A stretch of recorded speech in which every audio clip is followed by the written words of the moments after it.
Let me tell you a story about success that might change the way you think about life.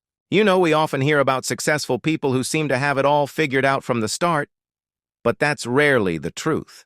Take Steve Jobs, for instance. Here was a guy who got kicked out of his own company. Can you imagine that? The very company he built from his garage. Most people would have given up right there, but Jobs, he went on to create Pixar and later returned to make Apple the tech giant we know today. Or consider J.K. Rowling. Before Harry Potter became a global phenomenon, she was a struggling single mom living on welfare. Publishers rejected her manuscript 12 times. 12 times. But each rejection only fueled her determination. She kept going because she believed in her story.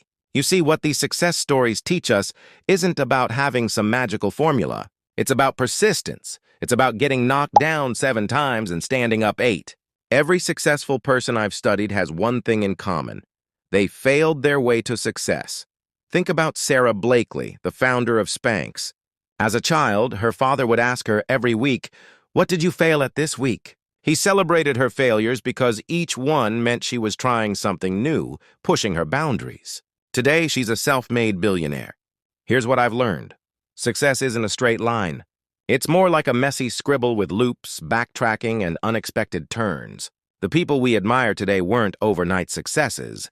They were overnight successes 10 years in the making. And here's the most important part. They all started exactly where you are right now, with a dream, with doubt, with fear, but also with determination. They weren't special. They just refused to quit. Remember this, every expert was once a beginner. Every success story starts with that first scary step.